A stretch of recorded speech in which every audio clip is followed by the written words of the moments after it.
Nos han metido hasta el fondo, de nuestro cuerpo, que la felicidad es esto: el lujo, el poder, el dinero. Y entonces, así toma forma física el fantasma de la ambición, el dólar. Un papel que no vale nada, pero vale todo. Un papel que es una verdadera arma militar para arrasar con lo que se le ponga enfrente.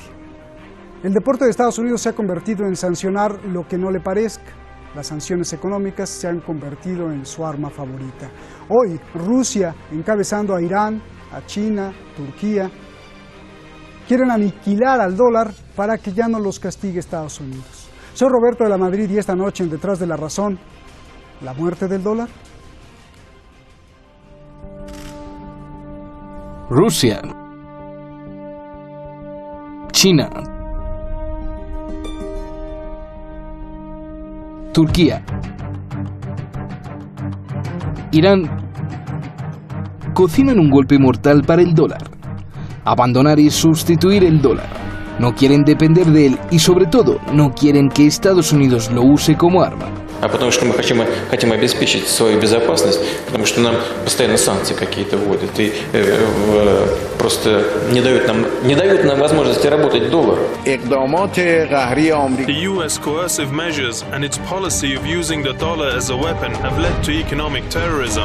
Washington's sanctions have targeted the lives of ordinary people. Rusia piensa que las transacciones en energía y en moneda local evitan el pago en dólares. Por ejemplo, todo el comercio que Irán tiene con Rusia se hace ya en monedas nacionales, y con Turquía el 30% y el resto en euros. Rusia y China siguen organizando el lanzamiento de bonos de deuda soberana. Estos países podrían, sumados, alcanzar la economía de Estados Unidos.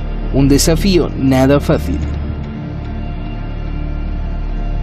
Y es que el dólar en sí mismo es un negocio jugoso. El dólar es utilizado en un 87,6% de las transacciones a nivel mundial. En cada transacción, el dólar se refuerza como la moneda base. Además que la mitad de los negocios del mundo está hecho en dólares. Son 80 billones de dólares física y electrónicamente los que andan flotando en el mundo. Hoy el dólar podría ir a la baja. Algunos economistas afirman que está sobrevalorado, además de que la deuda interna de Estados Unidos ha superado los 21 billones de dólares. No obstante, frente al rublo ruso y el yuan chino, siempre el dólar ha vencido. Estas son las gráficas en la última década.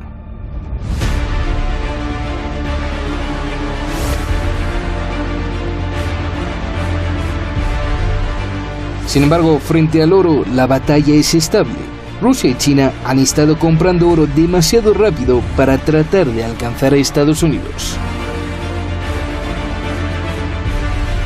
Para terminar la Segunda Guerra Mundial, el mundo firmó un acuerdo para convertir al dólar en la moneda universal. Fue el Tratado de Bretton Woods. Estados Unidos convenció al mundo de que el dólar no era solo un papel y que podrían cambiarlo por oro cuando quisieran. La Unión Soviética asistió, pero al final no quiso firmar. Había un truco: la Reserva Federal de Estados Unidos siempre sale ganando.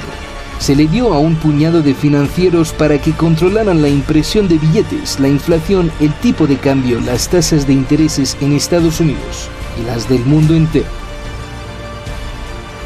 Estados Unidos rompió su promesa con Nixon. En 1971, el dólar dejó de ser respaldado por oro para ser respaldado solo por la confianza en que en Estados Unidos todo funciona bien y por estar todo eso protegido por el ejército más poderoso del mundo. Así, el dólar se ha convertido en una arma militar. Controla gobiernos, empresas y economías globales, y el que se oponga a sus regulaciones parece que lo eliminan. My fellow Americans.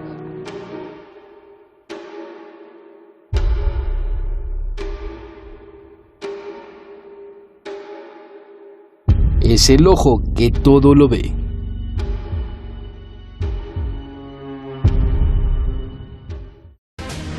Muchísimas gracias al equipo de Detrás de la Razón. Muchísimas gracias, como siempre, a usted por hacer posible este programa. a la oficina de Madrid también muchas gracias.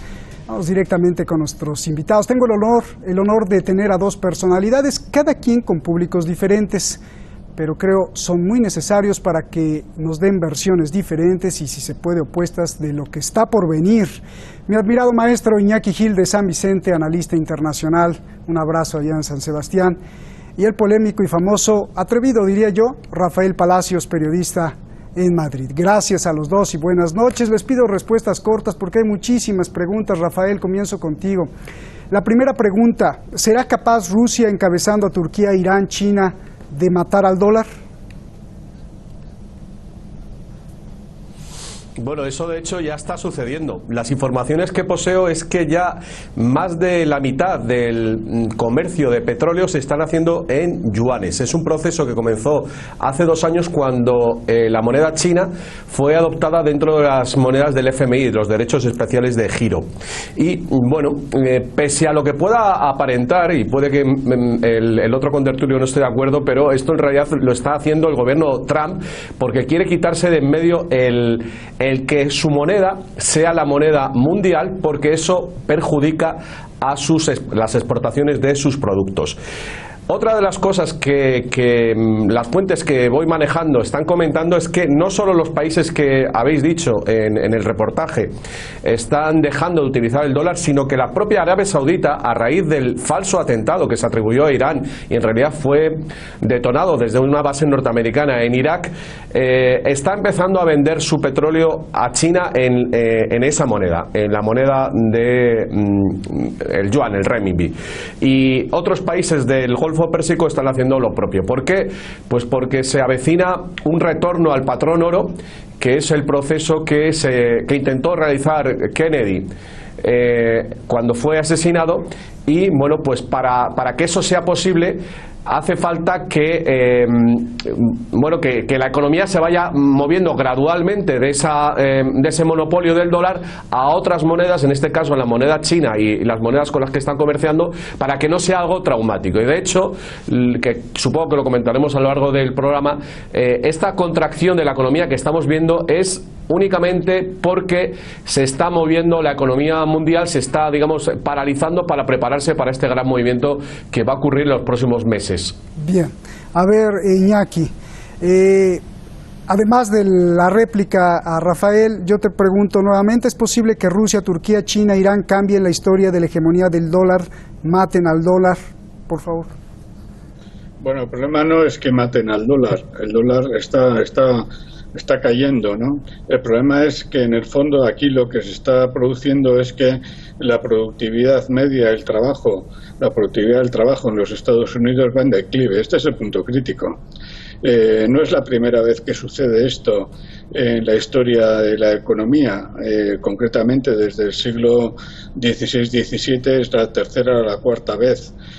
Cuando se hundió la economía española, que era, digamos, el imperio español, austroespañol, y se impuso Holanda durante un poco tiempo con el florino holandés y la caída del ducado español, ahí lo que hubo fue una conflagración que duró 70 años, con acuerdos económicos, con guerras, con piraterías, con paces, con pactos, con matrimonios reales que se casaban y se divorciaban. Y cuando luego Holanda no pudo aguantar el auge de Gran Bretaña, y al cabo de 100 y pico años, también en guerras mundiales, tuvo que ceder la predominancia del florín holandés a la libra esterlina, sucedió otro tanto. La productividad comercial holandesa no podía aguantar la productividad británica.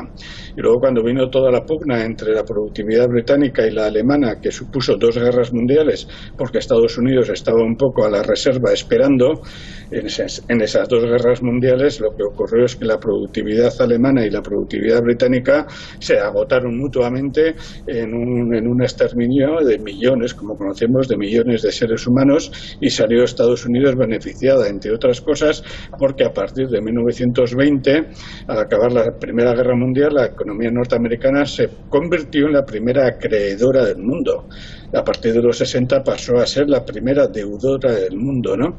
Yo, por tanto, digo que el problema no es que haya una perspectiva de cambio ahora, se mate el dólar. El problema es que estamos en un momento en la historia económica en la cual la caída del dólar refleja la caída de la productividad. Hasta ahora, y con esto concluyo, eso se ha producido pues prácticamente con guerras mundiales entre unas partes y otras, ¿no?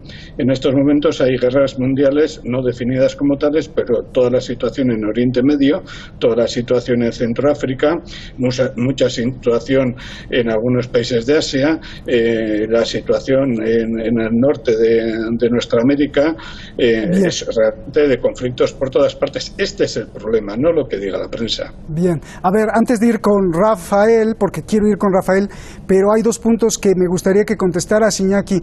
Rafael nos dice dos cosas muy importantes, que sí, efectivamente es como dices tú, pero que esto lo está haciendo a propósito Donald Trump, y dos, que en unos meses, en cuestión de meses, cambiará el sistema bancario al patrón oro. A ver. Bueno, todos los ahorcados intentan separarse un poquito, abrirse la soga de la horca que se cierra en su cuello. No es la primera vez que una potencia intenta, digamos, devaluar la moneda, quitarle carga, permitir que el comercio en su moneda vuelva a funcionar, etcétera, etcétera. No es la primera vez y, por tanto, Donald Trump, que no es él, son todos los intereses que están detrás de él, no es la primera vez que esto ocurre. Hemos puesto casos de las devaluaciones en el Imperio Español, por poner un caso, ¿no? Vale.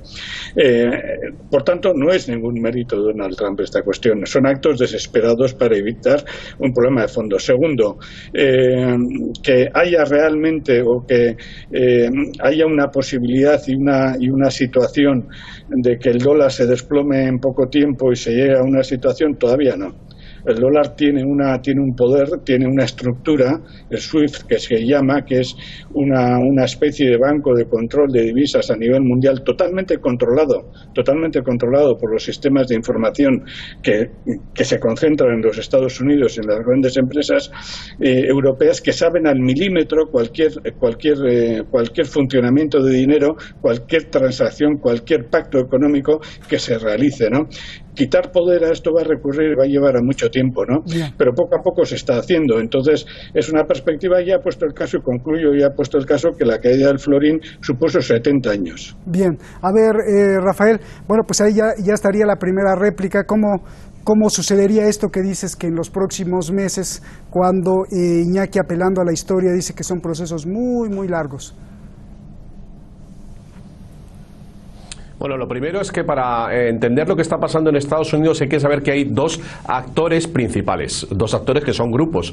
Uno es el llamado Deep State, que básicamente es ese aparato que se ha ido creando por debajo del Estado norteamericano y que es una corporación manejado por esos mismos de la Reserva Federal Americana, que dicho en palabras gruesas, pues es el lobby judío, hablando pronto y claro, y los patriotas, los militares patriotas que están hartos de hacer la guerra por esa otra gente, y esos son los que han decidido ya marcharse de Siria, de Irak, para esas guerras, porque están hartos de morir para este lobby judío. Lo segundo es que hay indicadores por todos lados de que, lo habéis dicho al comienzo, casi todos los bancos centrales están comprando oro. España tiene el problema de que el PSOE se robó el oro de los españoles en el año 36, se lo llevó a Moscú, estamos esperando a ver si lo devuelven. Y bueno, por poner un ejemplo, esta misma semana pasada el presidente del Banco Central holandés ha dicho que la mejor medicina para el caso de que haya que volver a comenzar el sistema monetario, es decir, el reseteo, que no han nombrado esa palabra, es la acumulación de oro. No solo eso, sino que se está llevando a cabo una auditoría de los bancos que componen la Reserva Federal Americana, y según mis informaciones se están empezando a cerrar cuentas opacas que forma todo parte de este nuevo sistema monetario que, por un lado, va a utilizar la informática cuántica y las telecomunicaciones cuánticas, y evidentemente no va a ir con la misma infraestructura que el actual, el SWIFT, que está a su vez manejado por el Banco de Pagos Internacionales de Basilea.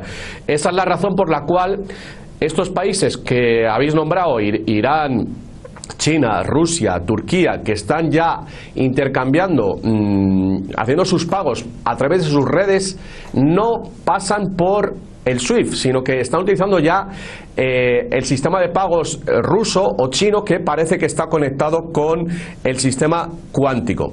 Por último, hay que añadir que estamos viviendo ya la materialización de los acuerdos de Basilea III. ¿Qué son estos acuerdos de Basilea III? Pues son una serie de prerrogativas que van a tener que cumplir todos los bancos si quieren seguir operando en el mercado internacional, y alguna de cuyas normas que tienen que cumplir todos es que tienen que tener en caja un coeficiente real, y no como está ocurriendo ahora, de la fabricación de derivados, de preferentes y todas estas quimeras de dinero. Lo último que conozco yo es que parece que van a tener que tener el 15%. Eso quiere decir, estas mismas normas que van a tener que cumplir sí o sí, están llevando a que, bueno, pues por ejemplo, el Deutsche Bank esté prácticamente quebrado, o el propio JP Morgan, que es, bueno, pues uno de los bancos más grandes del mundo, y que, bueno, pues van a tener, como digo, que sujetarse a estas nuevas normativas internacionales, que de hecho son los protocolos ya del reseteo del sistema monetario. Ponerle fecha es algo, pues la verdad que bastante arriesgado, pero bueno, hay que seguir los acontecimientos que están sucediendo, como por ejemplo la detención de varios clérigos del Instituto de Oblas de la Banca Vaticana la semana pasada, que parece que tienen que ver con todo esta corrupción internacional, que es con lo que se va a acabar con el nuevo sistema monetario. Bien, a ver, Iñaki, bueno, pues ahí tienes varias cosas, los acuerdos de Basilea, el reset bancario. Y yo te pregunto también otra cosa, ¿qué tiene que ver el inicio de la guerra contra el supuesto terrorismo en Oriente Medio que empezó Bush, el atentado a las Torres Gemelas y el inicio de la defensa de la hegemonía del dólar? ¿Tiene que ver algo esa ecuación? Bueno, primero responderé a lo que has La primera pregunta no la he escuchado, no me ha llegado el retorno, pero... No, es para Iñaki, perdón. Iñaki, adelante. Ah, vale. Bueno, yo pienso, respondiendo rápidamente a la primera pregunta, que lo de 2001, independientemente y sin entrar ahora al debate de hasta qué punto los servicios lo sabían, lo dejaron funcionar, etcétera, datos que hay que están ahí, era precisamente un paso previo a una estrategia de relanzamiento de una política precisamente de reestructurar un imperio que se va para abajo, ¿no? Y que eso iba por ahí, que había una estrategia, ¿no? Por otra parte, creo que tampoco se puede analizar la complejidad de los Estados Unidos, de las fracciones que hay dentro del poder de Estados Unidos, teniendo en cuenta el poder exclusiva o mayoritariamente centrándonos en el poder del lobby judío y otros poderes también de mucho peso, y que en estos momentos le están parando los pies a Donald Trump, y no se mueven solamente en el área que el lobby judío domina, que fundamentalmente es el de la prensa, etcétera, sino a una infraestructura mucho más de peso, como es todo el entramado económico militar, ¿no? Pero yo creo que hay un problema aquí, que estamos equivocando los términos del debate. Una cosa es analizar en el problema de que la economía mundial sabe que tiene que acabar con un nivel de corrupción, con un nivel de desperdicio, un nivel de descontrol del capital ficticio, de la deuda mundial, del desperdicio que se está haciendo, de la incapacidad de controlar. Esto se venía de antes ya analizando. Yo me acuerdo de declaraciones de Sarkozy en el 2007, declaraciones de la administración norteamericana en el 2008, todo aquello del capitalismo bueno, etcétera, y no es la primera vez. O sea, insisto, una cosa es que los propios sectores del capitalismo mundial sepan que están flotando en un mar de corrupción y deuda, y que lo tienen que intentar salvar, y no es la primera vez que esto ha sucedido, y podríamos poner ejemplo. Y otra cosa a un nivel más profundo es la propia dinámica del sistema capitalista en los centros dominantes en estos momentos. Son dos niveles: uno, el superficial, por muy duro y muy salvaje que sea, el de la corrupción, el capital ficticio, el de la deuda gigantesca, el de del descontrol. Lo del Vaticano es una gota en un océano, etcétera, y de ahí hay unos intereses precisos. Podríamos poner ejemplos de la corrupción en Estados Unidos, por ejemplo, en los años 30, o la corrupción en Alemania, o mismamente la corrupción en Italia, donde, fíjate por dónde Mussolini fue uno de los que cortó el poder de la mafia y la corrupción y dio un tajo muy severo a todo eso, porque la economía en el año 1924-25 italiana estaba corrupta hasta la médula, etcétera. Hay momentos en los cuales sectores de la burguesía ponen pie firme y dicen que no pueden continuar desperdiciando dinero que no tienen o recursos que no tienen. Ahí está Berlusconi, la patada que le dieron. Lo tenemos a Salvini en Italia, pues centrarnos en Italia, la patada que le han dado a exigencias precisamente de Bruselas para controlar la economía sumergida de Italia, que es gigantesca, ¿no? La economía sumergida en el Estado español anda en el 23%. Pero otra cosa, y concluyo, otra cosa es la dinámica interna del sistema, que es la que decide en último momento. Y aquí la productividad de Occidente va abajo frente al alza de la productividad. Hace 2 días salió precisamente un informe de que indica que Estados Unidos ya no es la mayor potencia. ¿Cuál es la mayor potencia en productividad? Singapur. ¿Qué ha hecho Singapur? Sumarse al pacto que el día 27 tienen que firmar, el pacto de la zona euroasiática, donde están un montón de países que son 120 y tantos millones, 180 y tantos millones de personas, que parecen pocos, con una productividad de 4 billones, que parece poco, pero son pasos adelante. Singapur, que ya es la mayor productividad del mundo, pese a ser muy pequeñito, se ha metido ahí, ¿no? Yo creo que este es el factor central. Lo otro es grave, es importante, pero digamos son las olas externas de un problema de fondo. No me hablaste, Iñaki, de los de Basilea, los acuerdos de Basilea que me decía Rafael. Exactamente, en la misma perspectiva. Los acuerdos de Basilea se meten en esa consciencia que tienen todos los bancos, absolutamente todas las burguesías, de cómo acabar con un despilfarro. Tenemos un dato, por poner un caso. Ahora, en el 2019-2020, se va a imponer una tasa de impuesto a todas las grandes a todas las grandes empresas de todo lo que se llama la tecnología de la información, la informática, etcétera, etcétera, porque están robando a toda la burguesía del mundo. Y sencillamente han decidido, empezando por Estados Unidos, han decidido que Google, que el resto no puede seguir robándoles. Eso es así de obvio. Bien, Rafael, una pregunta súper interesante. Irán denuncia que el dólar es usado para hacer terrorismo, no solo para financiar el terrorismo, sino para el terrorismo económico de devastación de países. Te pregunto varias cosas. ¿Por qué el dólar se convirtió en un arma militar? ¿El dólar se convirtió en arma militar así porque sí, por miles de factores, por algo circunstancial o por un plan maestro desde hace siglos? ¿Y a qué ideología obedece este plan maestro, por favor?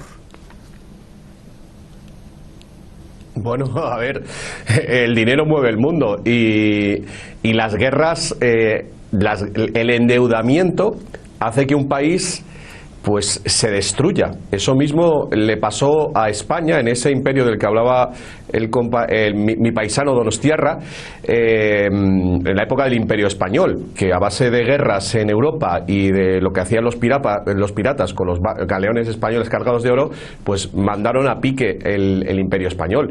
Entonces, bueno, pues eso mismo sigue sucediendo. Yo recomiendo que busquen ustedes las declaraciones de un economic hitman apellidado Perkins, que fue un sicario económico de la CIA que se dedicó a dar golpes de Estado como los que han pretendido dar en Siria, en Irak, en Irán lo han intentado sin conseguirlo, pero esto fue pues en los años en la segunda mitad del siglo XX, bueno, pues a base de generar huelgas, contracción económica, deuda y finalmente incluso asesinando pues a Jacobo Arbenz en Guatemala, a Roldós en Ecuador, a Omar Torrijos en Panamá. En fin, esto ha sucedido siempre, no es que sea algo novedoso, y el Plan for a New American Century, el PENAC, que los sionistas neocons firmaron, creo que fue a principios del año 2001 o algunos meses antes, pues ha sido lo que han implementado en Oriente Medio y en el norte de África con todas estas revoluciones de colores. Y bueno, pues ha sido el intento de imponer este orden global manejado por esta religión. Lo siento mucho por mi paisano, pero solo hay una religión en el mundo, solo hay una, que admita la usura como un derecho fundamental para los seguidores de ese Dios llamado Yahvé. Y esa religión, eso está marcado en el Deuteronomio, ese es el poder que le da al pueblo judío para esclavizar al resto de la humanidad. Y eso es lo que a fin de cuentas se está jugando. Al final es un asunto espiritual, es un asunto religioso, es reconocernos todos como hijos de Dios, o que unos sean, digamos, los elegidos de ese Dios y tengan la capacidad, tienen la legitimidad para esclavizar al resto. Estamos en un momento histórico y voy a decir unas palabras sobre Trump que ha dicho ayer mismo. Lo vi, que seguramente habrá mucha gente que le moleste, pero son bien paradigmáticas de los momentos que estamos empezando a vivir. Ayer en una reunión con un grupo de jóvenes dijo textualmente que ellos veneran a Dios y no al Estado, queriendo decir que el Estado se está apropiando de funciones, de regulaciones que pertenecen al ámbito, digamos, de lo interior, del mundo espiritual, del mundo de la familia. Gracias. Yo creo que estamos hablando de dinero, pero al final es mucho más lo que se está jugando hoy día en el planeta. Gracias Rafael, gracias Iñaki. Ya no pude plantearte si viene algo peor donde ni dólar ni oro se resolverá. El mundo sufre de un sobreconsumo en un planeta donde los recursos no son renovables, como los peces, el océano, el aire limpio. El mundo tiene que dejar de producir y consumir. Esto provocará una guerra para reducir la población o para apropiarse de los recursos como el agua. Ahí se la dejo. Hay que la conteste Iñaki y luego que nos diga su respuesta. Como un pequeño detalle, según varias teorías, el origen del símbolo del dólar, esa S con una raya que la cruza, ¿sabe de dónde proviene? Proviene del peso de México, del peso español de América en 1970. Para referirse al peso hispanoamericano, los ingleses invasores escribían la P de peso y en superíndice de la P le ponían una S, era la abreviación de Spanish. Al llegar a los años 1800 y acuñarse el dólar, solo se quedó la S del dólar. El dólar, la invasión, arrasar. Buenas noches.